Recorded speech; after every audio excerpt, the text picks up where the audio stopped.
كل بيت فيه أطفال تقريبا بيواجه نفس التحدي، واللي هو العنيد. ابنك مش عايز يذاكر، بنتك مش عايزة تلبس، أو حتى طفل صغير مش عايز يدخل ينام. النهاردة هنتكلم عن العند اللي بيحصل وازاي نقدر نتعامل معاه بشكل إيجابي من غير صريخ ولا عقاب. الأب والأم مستعجلين، الطفل رافض يسمع الكلام، الجو يتوتر والصوت يعلى وفي الآخر محدش كسبان. الطفل بيزيد عناد والأهل بيتوتروا أكتر. وهنا السؤال، هو ليه أصلا الطفل بيعند؟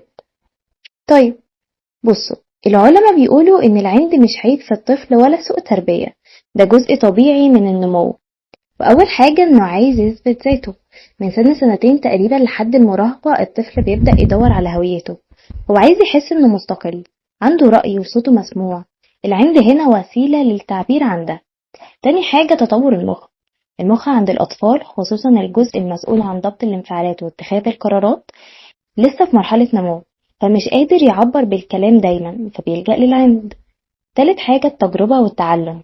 الطفل بيجرب حدود القواعد، ايه المسموح وايه الممنوع، فالعند ساعات بيبقى مجرد اختبار، يشوف رد فعلنا هيكون ايه. رابع حاجة وهي الاحتياجات النفسية. ساعات الطفل مش بيعند عشان يتحدى، لكن عشان محتاج اهتمام، محتاج حد يسمعه، او حتى تعبان بس مش قادر يعبر.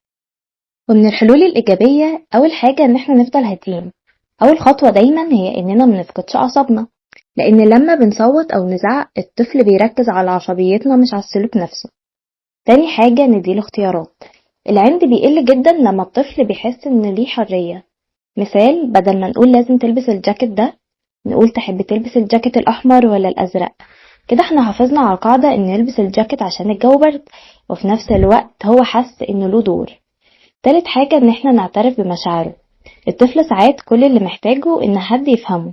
لما نقوله عارفة انك مش عايز توقف اللعب ممتع فعلا، بس خلاص دخلنا في ميعاد النوم، هو بيحس اننا فاهمينه، وده بيسهل عليه يتقبل القاعدة. رابع حاجة، نحدد قواعد واضحة. التربية الإيجابية مش معناه ان مفيش حدود، بالعكس، في قواعد بس بأسلوب محترم وواضح. الطفل محتاج يحس بالأمان، والقواعد بتدي إحساس بالأمان. خامس حاجة وإن احنا نبقى قدوة. لو احنا بنتعامل مع بعض باحترام وهدوء، الطفل هيتعلم يعمل زينا. الأطفال مراية، بيقلدونا أكتر ما بيسمعونا. طب خلونا ناخد موقف واقعي. طفلك مش عايز يقفل التابلت. رد الفعل العصبي، اقفل دلوقتي اللي هسحب منك التابلت أسبوع. النتيجة صراخ وعياط. الرد الإيجابي، أنا عارف إنك مستمتع باللعبة، تقدر تكمل لحد نهاية الجيم، وبعدها نقفل علشان وقت النوم. الفرق كبير، صح؟ العند مش مشكلة لازم نخاف منها، العند رسالة، أنا ليا شخصية ورأي. ولو عرفنا نسمع الرسالة دي ونرد بهدوء ومرونة، علاقتنا بولادنا هتكون أقوى، وهم نفسهم هيتعلموا يحلوا مشاكلهم بطريقة إيجابية.